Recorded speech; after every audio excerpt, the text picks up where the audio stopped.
আজ আমরা উচ্চ মাধ্যমিকে সংস্কৃতের সমস্ত অধ্যায় থেকে বাছা করা গুরুত্বপূর্ণ 30টি এমসিকিউ প্রশ্ন নিয়ে আজকে আমাদের ভিডিওটি প্রথম থেকে লাস্ট অবধি দেখো। আর দেরি না করে আজকে আমাদের ভিডিও চলো শুরু করি। 1 নম্বর প্রশ্ন হলো, কাঠ নিয়ে আলী পরবা কি করতো? উত্তর হবে হাটে বিক্রি করত। 2 নম্বর প্রশ্ন হলো, ইন্দ্র বর্মা প্রেমিকার নাম কি ছিল? উত্তর হবে কনক লেখা।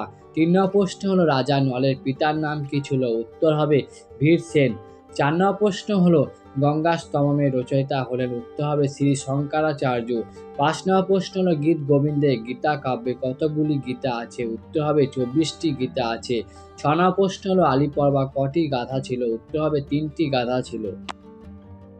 7 নম্বর প্রশ্ন হলো, গঙ্গা মহিমা কোথায় বিখ্যাত? উত্তর হবে ভারতবর্ষে গঙ্গা মহিমা বিখ্যাত। 8 নম্বর প্রশ্ন হলো, গীত গোবিন্দ কার লেখা? উত্তর হবে কবি জয়দেবের। 9 নম্বর প্রশ্ন হলো, কল্পলতা কাকে বলা হয়েছে? উত্তর হবে দেবী গঙ্গাকে কল্পলতা বলা হয়েছে। 10 নম্বর প্রশ্ন হলো, আলী পরবা ভাইয়ের নাম কি ছিল? উত্তর হবে কশ্যপ। 11 নম্বর প্রশ্ন হলো, কর্মযোগ গীতার কোন অধ্যায়ে আছে? উত্তর হবে 3য় অধ্যায়ে। 12 নম্বর প্রশ্ন হলো, কনক শব্দের অর্থ কি? উত্তর হবে কনক শব্দের অর্থ হলো সোনা। 13 নম্বর প্রশ্ন হলো, কবি জয়দেবের গীত গোবিন্দে কটি স্বর্গ আছে? উত্তর হবে 12টি স্বর্গ আছে। 14 নম্বর প্রশ্ন হলো, আলী পরবা গুহার মধ্যে কি দেখেছিল? উত্তর হবে আলী পরবা গুহার মধ্যে প্রচুর সোনা দানা দেখেছিল। 15 নম্বর প্রশ্ন হলো, গুপ্ত যুগে নিউটন কাকে বলা হয়? উত্তর হবে আর্যভট্টকে গুপ্ত যুগে নিউটন বলা হয়। 16 নম্বর প্রশ্ন হলো, কবি জয়দেবের মাতার নাম কি ছিল? উত্তর হবে কবি জয়দেবের মাতার নাম ছিলেন বামা দেবী।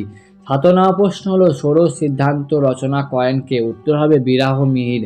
18 নম্বর প্রশ্ন হলো, আর্যভট্ট নামে উৎস হলো? উত্তর হবে নলচম্পু। 19 নম্বর প্রশ্ন হলো, কমোদির পিতার নাম কি ছিল? উত্তর হবে ইন্দ্র শর্মা। 20 নম্বর প্রশ্ন হলো, কমোদি কাকে বিবাহ করতে চেয়েছিলেন? উত্তর হবে বসন্তকে কমোদির বিবাহ করতে চেয়েছিলেন। 21 নম্বর প্রশ্ন হলো, বাসন্তী সপ্পনাম নাটকের রাজার নাম কি ছিল? উত্তর হবে রাজা ইন্দ্রবর্মা। 22 নম্বর প্রশ্ন হলো, আলী পরবা কোথায় বসবাস করত? উত্তর হবে আলী পরবা পার্শ্বিকপুরে বসবাস করত। 23 নম্বর প্রশ্ন হলো, ভগবদ গীতায় মোট কতগুলি শ্লোক আছে? উত্তর হবে ভগবদ গীতায় মোট 700টি শ্লোক আছে। 24 নম্বর প্রশ্ন হলো, মেঘদূত কে লিখেছেন? উত্তর হবে মহাকবি কালিদাস। 25 নম্বর প্রশ্ন হলো, কুহু শব্দের অর্থ কি? উত্তর হবে কুহু শব্দের অর্থ হলো চতুর্দশী। 26 নম্বর প্রশ্ন হলো, ভগীরথ কোন বংশের রাজা ছিলেন? উত্তর হবে ভগীরথ চন্দ্র বংশের রাজা ছিলেন। 27 নম্বর প্রশ্ন হলো, আলী পরবা গণনা অনুসারে কতজন চোর ছিল? উত্তর হবে আলী পরবা গণনা অনুসারে 40 জন চোর ছিল। 28 নম্বর প্রশ্ন হলো, পৃথিবীর প্রাচীনতম গ্রন্থের নাম কি? উত্তর হবে পৃথিবীর প্রাচীনতম গ্রন্থে হলো ঋগ্বেদ। 29 নম্বর প্রশ্ন হলো, মেঘদূত কটি ভাগে বিভক্তি? উত্তর হবে মেঘদূত 2টি ভাগে বিভক্তি। 30 নম্বর প্রশ্ন হলো, কালিদাসের রচিত মৌলিক সাহিত্যিক কটি? উত্তর হবে কালিদাসের রচিত মৌলিক সাহিত্যিক হলো 7টি। এই হলো আজকে আমাদের উচ্চ মাধ্যমিকে সংস্কৃতের সমস্ত অধ্যায় থেকে বাছা করা গুরুত্বপূর্ণ 30টি এমসিকিউ প্রশ্ন। যদি ভিডিওটি ভালো লাগলে প্লিজ লাইক করবে, কমেন্ট বক্সে কমেন্ট করে জানাও তোমাদের ভিডিওটি কেমন লেগেছে। যদি আমার ইউটিউব চ্যানেলে নতুন সদস্য হয়ে থাকলে প্লিজ সাবস্ক্রাইব করে বেল আইকনটি অবশ্যই প্রেস করে দেবে পরবর্তী ভিডিও নোটিফিকেশান পাওয়ার জন্য।